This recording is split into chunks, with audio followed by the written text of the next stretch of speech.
Hi, I'm Arkai, and I've been on a yet-to-be 3-year journey to make the best art I can, and I made this channel to share the lessons I've learned along the way.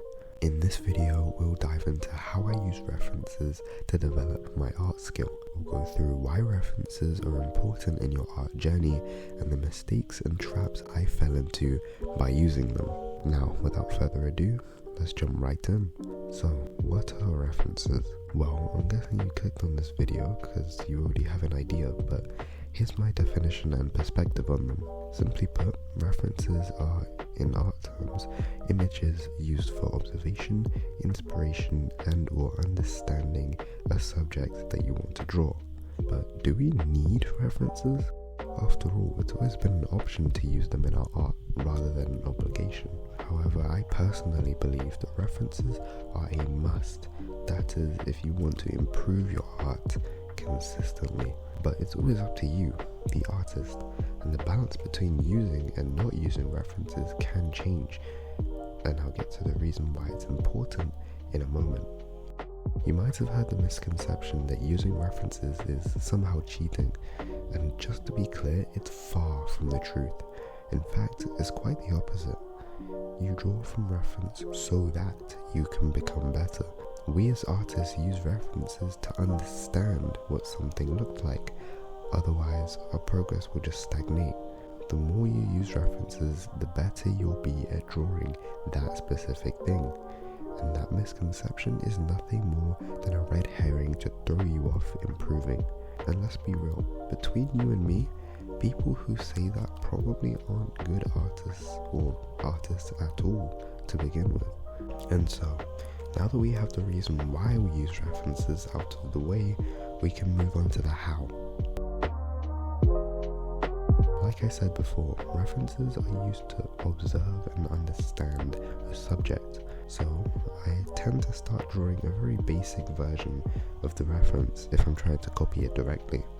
This is to understand what forms I should use to reproduce the image.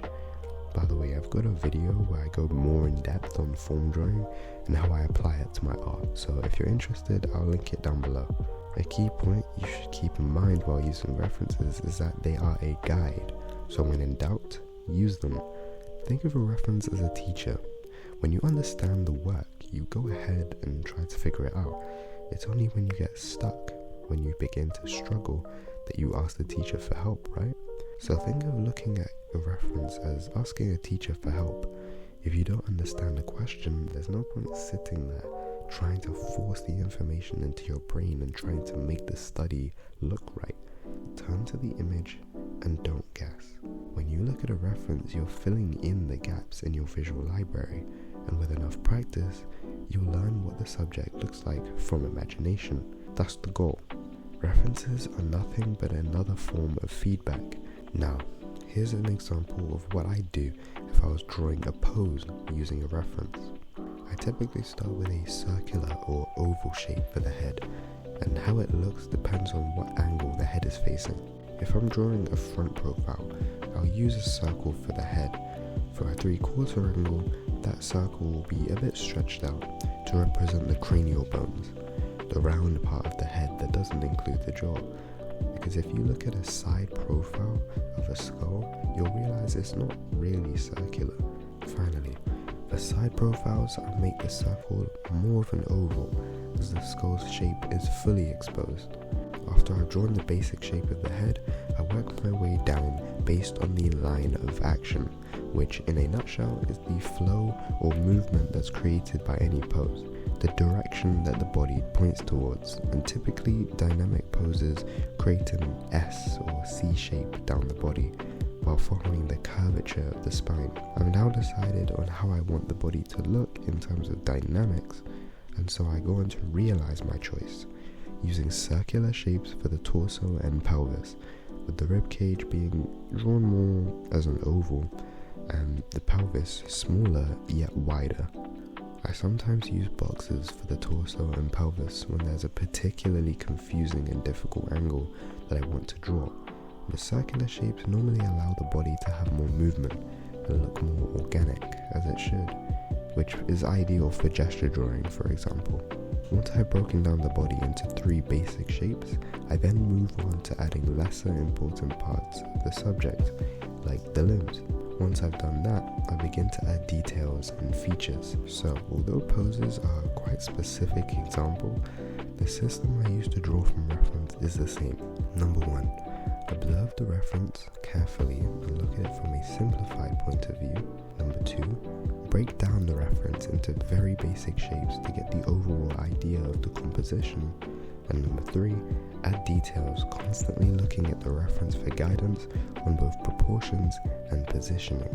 And a good tip I started using recently, mainly because I keep forgetting, is to flip the canvas when drawing, but especially when adding details like eyes, where most of the face's likeness, meaning how close something looks to something else, is found. Okay, that's my method on how I use references. So now we can get into the trip-ups I had, and sometimes still have when drawing from reference, and how it may apply to you.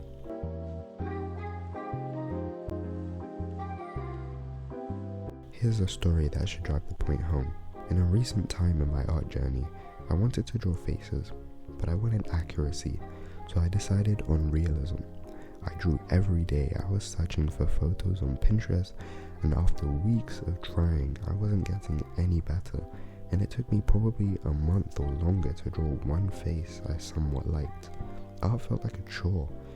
Then I watched a video, I think it was from Sam Does Art, and he was talking about how art should be fun, and I thought, right, what am I doing? I want to draw anime style drawings and create my own characters and stories even.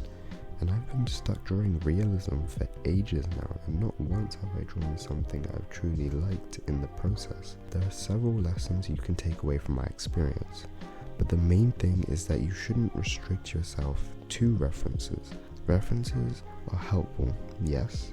They can improve your art, yes, but only using references and doing studies until you see improvement is not the way to go. The problem was that I never once tested myself when drawing from realism, and I wasn't doing anything I wanted to achieve down the road. If you want to make OCs and stories with your art like I do, your art from imagination should be pretty solid, but if you only draw from reference, you aren't practicing what you need. If you want to be good at basketball, don't play tennis to get good at basketball. It doesn't make sense. I also didn't draw from imagination to see what had been absorbed by my brain, not once. And so, when using references, I like to use the 80-20 rule. 80% of the time, use references to draw, and 20% of the time, test yourself by drawing from memory. Use the drawings from memory as feedback, so that when you draw from reference again, you know exactly what to target. And I can tell you that just in the first month or so of drawing from imagination more often, I had more progress in a couple of weeks than I did in a couple of months. So, here's a summary of the things discussed in this video. Number 1, references are a guide to learning what stuff looks like. Number 2, don't just look at your subject, observe by understanding what it is you're seeing by breaking it down into simple shapes and ideas. And number 3, references hold the knowledge you gain. Drawing from memory is the testing that solidifies said knowledge. And we're at the end. Hopefully you learned something new and helpful in this video that you can apply to your own art studies and journey. But remember, keep learning and always keep improving.